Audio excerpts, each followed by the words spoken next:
Hello guys, तो आज हम शुरू करने वाले हैं ऐसा free journey of power concept की। और ये हमारी जर्नी का फर्स्ट पार्ट होगा। और इससे जैसे जैसे आगे बीतते जाएंगे दिन, वैसे वैसे इस पर पार्ट आते जाएंगे। तो आप इस सीरीज़ को अगर ज्वाइन करना चाहते हो तो इसके लिए आपको कोई भी पैसा वगैरह देने की कोई ज़रूरत नहीं है।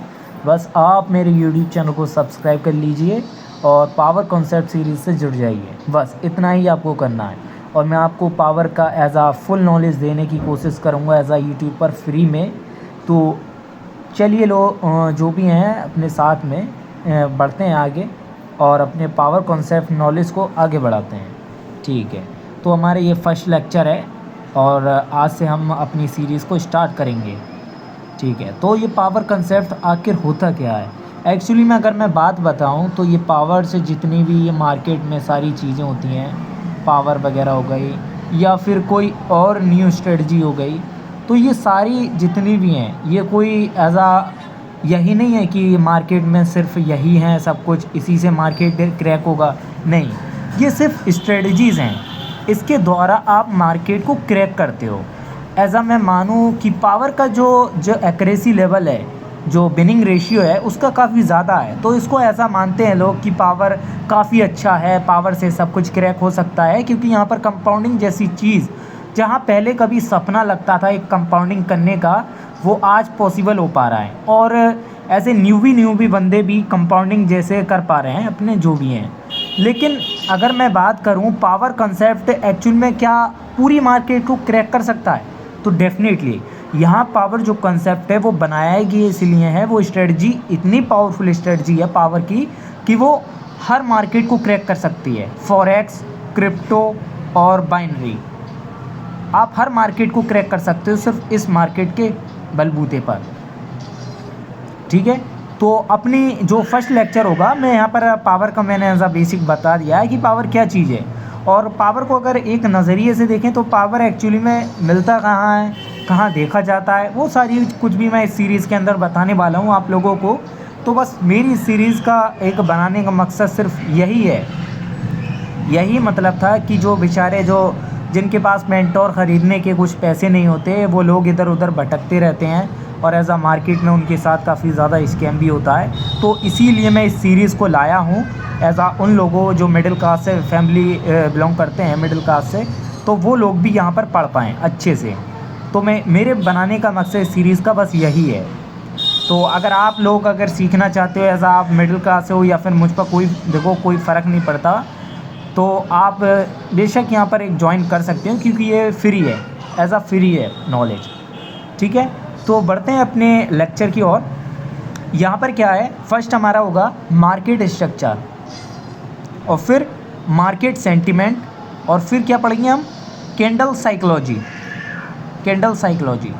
ठीक है, उसके बाद पढ़ेंगे गैप अप और gap down, as a deep concept में इसको पढ़ेंगे। ठीक है, और उसके बाद सारे एग्जॉशन को पढ़ने के बाद सारों को मास्टरी करेंगे और आप अपने रिजल्ट वगैरह एज अ टेलीग्राम पर भी मेरे को शेयर करोगे, जो आपकी एक्यूरेसी वगैरह आएगी। ठीक है, तो जैसे एग्जॉशन कंप्लीट होंगे हमारे, तो उसके बाद हम पढ़ेंगे पावर जनरेशन, कि पावर जनरेट कहाँ पर होता है। ये सारा कुछ हम पढ़ेंगे इस पूरी सीरीज़ के अंदर। पूरा मार्केट को हिलाकर रख देंगे इस पावर कॉन्सेप्ट के ज़रिए। ठीक है, तो चलिए अपने फर्स्ट लेक्चर की ओर बढ़ते हैं, मार्केट स्ट्रक्चर। ठीक है,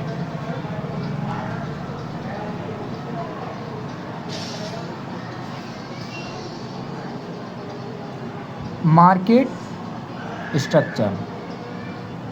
अगर मार्केट स्ट्रक्चर की बात करूं तो यहाँ पर 2 टाइप्स के स्ट्रक्चर होते हैं मार्केट के। एक तो वो स्ट्रक्चर होता है जहाँ पर हम बड़ी बड़ी मार्केट को क्रैक करते हैं, यानी कि जैसे कि फॉरेक्स मार्केट, ठीक है, और क्या, क्रिप्टो मार्केट, और क्या, इंडियन स्टॉक हो गए, जिसको बोला जाता है क्या, स्टॉक मार्केट।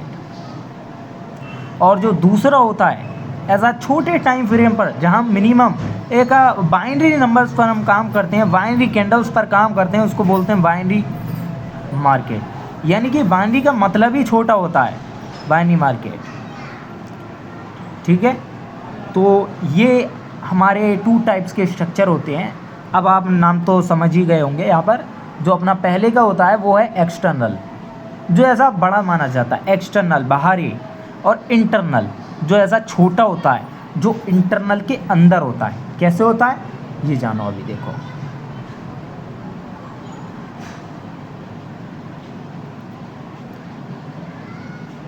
अगर आपको बाइनरी करना है तो ऐसा आपको एक्सटर्नल देखने की कोई ज़रूरत नहीं है। अगर आप बाइनरी कर रहे हो तो बस आप क्या देखो, सिर्फ 4-5 कैंडल को देखो और अपनी ट्रेड ठोक दो। ये क्या है ओवरऑल, ये हमारा है एक्सटर्नल स्ट्रक्चर, एक्सटर्नल स्ट्रक्चर, ठीक है। और जो हमारा दूसरा होता है, जो इसके अंदर चल रहा होता है, जो एग्जॉशन आप देखते हो जो अंदर चल रहा होता है, इसको क्या बोलते हैं हम, इसको बोला जाता है इंटरनल स्ट्रक्चर। क्या बोलते हैं इसको, इंटरनल स्ट्रक्चर, ठीक है। और एक्सटर्नल स्ट्रक्चर की अगर हमने तो बात कर ली है कि ये फॉरेक्स वगैरह जो बड़ी बड़ी मार्केट्स होती हैं उनके अंदर देखा जाता है, इसके हाई लो वगैरह। देखो हाई लो का जो कॉन्सेप्ट है वो हम बाइनरी के अंदर यूज़ नहीं करते, ऐसा कोई इसका ज़रूरत भी नहीं है हाई लो का यहाँ पर बाइनरी के अंदर। अगर आप यही देखने बैठ जाओ ना तो हो गई आपकी ट्रेडिंग बाइनरी की। तो ऐसा बाइनरी के अंदर मेरे हिसाब से, पावर कंसेप्ट के हिसाब से, सिर्फ आप 5 to 6 कैंडल को देखो बस और ट्रेड लगा डालो। 5 to 6 कैंडल को देखो और पावर को जज वगैरह मार्केट की साइकोलॉजी वगैरह को देखकर खाली ट्रेड लगा डालो, बस हो गई ट्रेडिंग।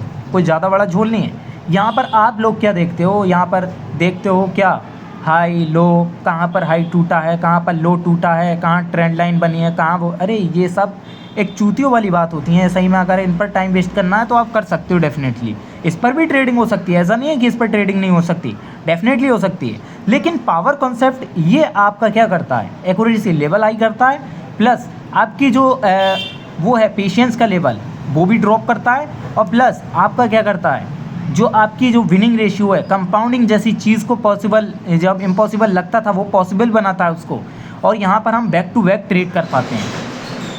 इससे ये फ़ायदे, तो इसीलिए सिर्फ 5 to 6 कैंडल को देखो और आपको एक्सटर्नल देखने की तो कोई ज़रूरत नहीं है। सिर्फ आप किसको देखो, इंटरनल स्ट्रक्चर को, जो हमारा छोटा स्ट्रक्चर चल रहा है, बस इसी को मार्केट में देखो और ट्रेड कर डालो बस 5 to 6 कैंडल। और इसको भी पूरा मत देखो, बस 5 to 6 कैंडल, 5 to 6 कैंडल, बस पावर को जज करो और ट्रेड करो, ठीक है। ये हमारा हुआ मार्केट स्ट्रक्चर। आशा करता हूँ मैं काफ़ी बेहतर ढंग से सिखाने की कोशिश कर रहा हूँ आपको, तो समझ में आना चाहिए आप लोगों को अच्छे से। और मैं फुल कोशिश करूँगा, अपनी फुल नॉलेज यहाँ पर दूँगा आपको, जो भी नॉलेज देना होगी तो आप अच्छे से दिल लगा कर पढ़िएगा।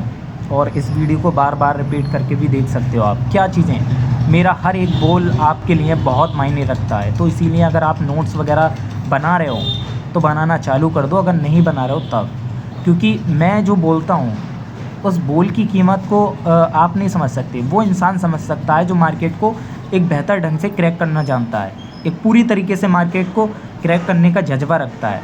तो वो यहाँ पर पूरे पॉइंट्स को यहाँ पर नोट्स करेगा, तो आप भी लोग करिएगा, ठीक है।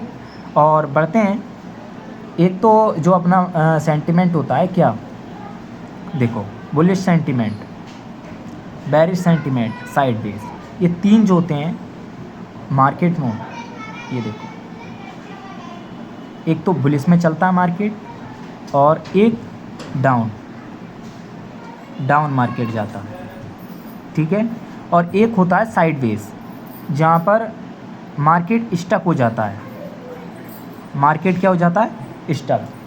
तो एक होता है हमारा बुलिश सेंटिमेंट, बुलिश, दूसरा डाउन, और तीसरा साइडवेज। अब बुलिश सेंटिमेंट की ऐसा बात करें हम लोग, तो बुलिश सेंटिमेंट में किसकी पावर होती है, बेसिक सी बात है कि वाइट्स की पावर होगी, तभी जो अपना ग्राफ होता है वो ऊपर की ओर बढ़ता है, ऊपर की ओर चढ़ता है। तो इसमें किसकी पावर ज़्यादा होती है, ऐसा बायर की पावर, बायर की पावर। और जो अपना डाउन सेंटिमेंट होता है उसमें किसकी पावर होती है, सेलर्स की, सेलर्स की। और जो अपना तीसरा होता है जिसको साइडवेज स्टॉक मार्केट बोलते हैं, इसमें किसकी पावर ज़्यादा होती है, ऐसा बोलूँ तो यहाँ पर पावर सेम होती है, पावर सेम होती है, यानी कि बायर की भी पावर सेम और सेलर की भी पावर सेम, बायर की भी सेम, सेलर की भी सेम। अगर बायर की पावर सेम है, सेलर की भी सेम है, तो स्टक होता है। तो इसका मतलब तो सर ये हुआ, आप यही बोलोगे ना कि अगर बायर में पावर ज़्यादा है तो सेलर में भी पावर ज़्यादा होना चाहिए, तभी मार्केट साइडवेज करता है। हाँ डेफिनेटली आप ठीक हो अपनी जगह पर। अब ऐसा आप सोच रहे होगे कि बायर में अगर एग्जॉस्ट हैं तो सेलर्स भी एग्जॉस्ट होने चाहिए गाइस, तो बिल्कुल आप ठीक हो, ऐसा ही होगा। ठीक है, तो बायर्स और सेलर्स की पावर जब सेम हो जाती है तब वहाँ पर मार्केट क्या करता है, स्टक मार्केट क्रिएट कर देता है। स्टक मार्केट, ना मार्केट ऊपर जा पाता है ना मार्केट नीचे जा पाता है, वो ऐसे स्टक मार्केट साइडवेज होता है। ठीक है, ये होती है पावर। इस तरीके से मार्केट में बुलिश सेंटिमेंट में बायर्स की होती है और डाउन सेंटिमेंट में सेलर्स की, और जो स्टक मार्केट होती है उसमें जो पावर होती है बिल्कुल सेम रहती है। इतना आपको समझ में आया? ठीक है।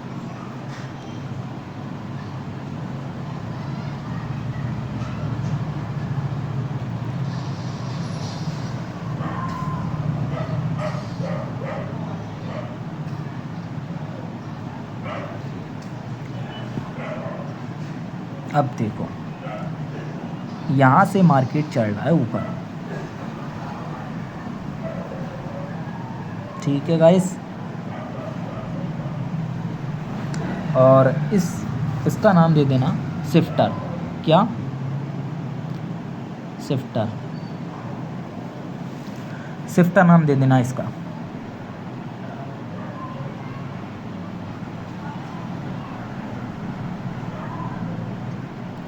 देखो यहाँ से जो ये क्या माना जाएगा हमारा, ये क्या कहते हैं इसे, बायर एंट्री पॉइंट, BEP। और जो ऊपर वाला होता है उसको क्या बोलते हैं, seller entry point, SEP। Okay guys, क्या होता है, seller entry point, buyer entry point. Buyer entry point हम इसको क्यों बोलते हैं, जब मार्केट नीचे की ओर आता है, यानी कि नीचे की ओर आता है, तब मार्केट ऊपर की ओर चढ़ता है, ऊपर की ओर चढ़ता है, तो यहाँ से कौन एंटर होते हैं, बायर्स, बायर्स होते हैं। तो तभी इसको बोला जाता है कि बायर्स का एंट्री पॉइंट, यहाँ से बायर एंटर हुए हैं। ठीक है गाइस, इसको हम ये बोलते हैं। और जो सेलर्स होते हैं, जैसे ऊपर की ओर सेलर्स, ऊपर से सेलर्स ही आते हैं ना यहाँ से, तो इसको क्या बोलेंगे, सेलर एंट्री पॉइंट, SEP। यानी कि कौन एंटर हो रहे हैं यहाँ से, सेलर्स एंटर हो रहे हैं जो कि मार्केट में नीचे जाना चाहते हैं। ठीक है, डाउन डायरेक्शन, और सेलर्स हमेशा डाउन जाना चाहेगा, बायर्स हमेशा अप के लिए जाना चाहता है। याद रखना, एक पॉइंट लिख लो, ये सेलर्स हमेशा डाउन जाता है। अब बोलोगे सर ये तो बेसिक सी बात है कि सेलर डाउन ही तो जाएगा, बिल्कुल, अभी आप समझने वाले हैं। देखो क्या हुआ गाइस, यहाँ पर पॉइंट है, यहाँ से कौन एंटर हुआ, सेलर। ये कहाँ गया, ये कहाँ गया, ऊपर की ओर। यानी कि सेलर की जो शिफ्टिंग थी वो चेंज हो गई, जो उसकी पोजीशन थी वो चेंज हो गई। ठीक है, यानी कि शिफ्टिंग हो गई उसकी, सेलर्स की। ठीक है, क्या बायर्स की हुई, डेफिनेटली हुई। बायर्स ने भी अपनी पोजीशन ऊपर की ओर शिफ्ट करी, यानी कि बायर्स ने अपनी पोजीशन ऊपर की ओर शिफ्ट करी।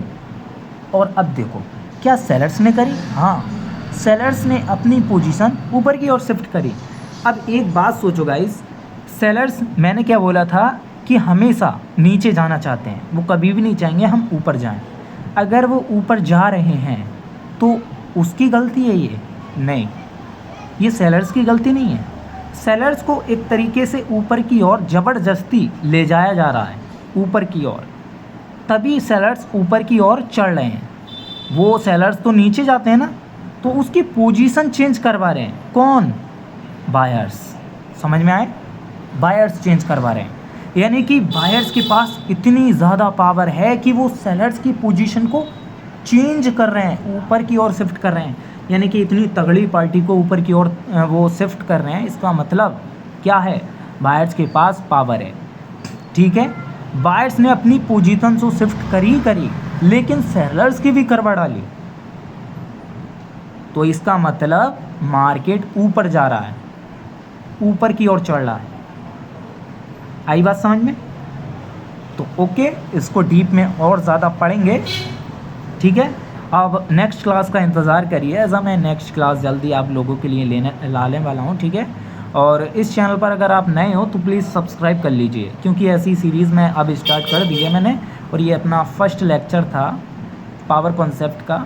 तो मिलते हैं एक नई वीडियो के साथ, विद न्यू सीरीज़ के साथ, ठीक है गाइस। अगर कोई स्टूडेंट हो जो भी अगर कांटेक्ट करना चाह रहा हो तो मेरे टेलीग्राम पर आप ज्वाइन हो जाइएगा, वहाँ पर आप $माइन सर्च कर लो, $माइन, ठीक है।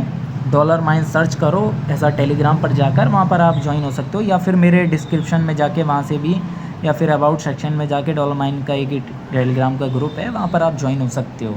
और प्लीज़ सब्सक्राइब कर लीजिए इस चैनल को अगर आप नए हो तब, ठीक है, क्योंकि ऐसी सीरीज़ अब मैं बढ़ाने वाला हूँ इस पावर कंसेप्ट को एज अ फ्री में, ठीक है गाइस।